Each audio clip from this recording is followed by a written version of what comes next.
ในคลิปนี้สิพาเพื่อนๆมาเก็บผักเลี้ยงกระต่ายนำกันสบายดีเพื่อนๆทุกคนที่นาฮักวันนี้แม่ลุ้นสิพาเพื่อนๆมาเก็บผักเลี้ยงกระต่ายเฮากินผักได้กระต่ายก็กินผักได้เนาะเฮากินผักตัวใดได้กระต่ายก็สามารถกินได้วันนี้แม่ลุ้นก็สิมาเก็บผักให้กระต่ายกินก็คือผักหอมแล้วก็ผักฮาดผักบงเนาะผักสามัญประจำบ้านนะทุกผักนี้ก็จะเป็นผักประจำส่วนของแม่อรุณผักแบบธรรมชาติเนาะเกิดเองแบบบ่ได้ปลูกก็เกิดเองนะทุกคนนี่ก็จะเป็นผักตุงแตงกระต่ายก็มากินคือกันผักที่กระต่ายมากที่สุดก็คือผักบงเนาะแล้วก็ผักฮาดผักหอมกระต่ายก็มักนี่ทุกคนกระต่ายกำลังกินผักฮาดเพิ่นมักหลายนะผักฮาดจะเฮินปากแน่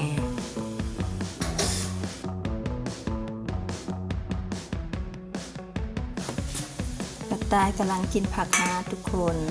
ตัวกระต่ายน้อยกำลังเฮียนกินตัวกระต่ายน้อยหากระเกิดใหม่อายุได้ประมาณ15 มื้อทุกคนแม่เพิ่นเกิดสุดที่2สุดที่1มันเกิด2ตัวแต่ว่าพอเพิ่นหันกินตัวหนึ่งเนาะเพราะว่ายายออกบ่ทันพอเพิ่นก็เลยว่ากัดกินตัวหนึ่งแล้วก็เหลือตัวหนึ่งพอดีผ่านไปได้เดือนหนึ่งแม่กระต่ายก็ได้ถือพาอีกเป็นสุดที่2แต่ว่าสุดนี้เกิดหลายตัวนะทุกคนเกิด5ตัวอันนี้จะเป็นแม่กระต่ายเพราะว่าเอามาเลี้ยงอยู่คู่หนึ่งเกิดที่สุดที่2เป็น5ตัวเกิดพร้อมกัน5ตัวแต่ว่าเมื่อก่อนนี่มีตัวแมวลักไปกินตัวหนึ่งแล้วตื่นเช้ามาเบิ่งคอกระต่ายกับบ่เห็นตัวหนึ่งทุกคนแล้วก็เมื่อโตมากะตัวกระต่ายกันลักจอบกัดคอหัวกัดคอกระต่ายเนาะเฮ็ดให้เสียชีวิตไปอีก1ตัวเดี๋ยวนี้ก็เหลือน้ำกันอยู่3ตัวกระต่ายน้อยกำลังน่าฮักเลยกระต่ายน้อยวัย15 มื้อหูกินแล้วก็คนตุ๊กตากินยังเป็นอาหารแน่ตุ๊กตากะเกิดมากะกินนมแม่เนาะตุ๊กตาเกิดมากินนมแม่กินไปกินมากะตัวใหญ่ขึ้นพอดีได้15เพิ่นก็มาเฮียนกินผักน้ำแม่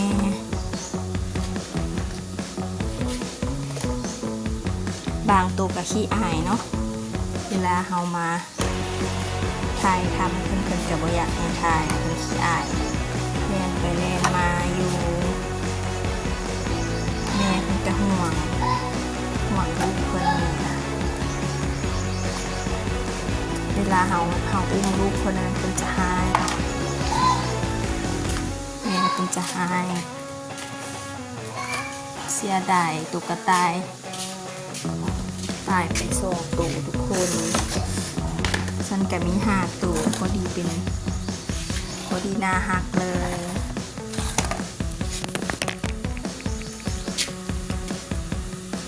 ตุ๊กตานะเ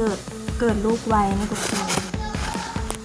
เดือนหนึ่งเพิ่นจะเกิดมาแล้วนะถ้าว่าเอาลูกเพิ่นแยกออกจะเอาไปอยู่น้ำพอเพิ่นเนาะจะประมาณเดือนหนึ่งเพิ่นจะ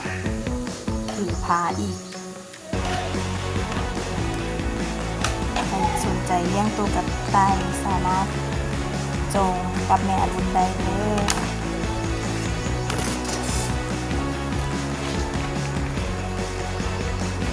มาดูทุกคน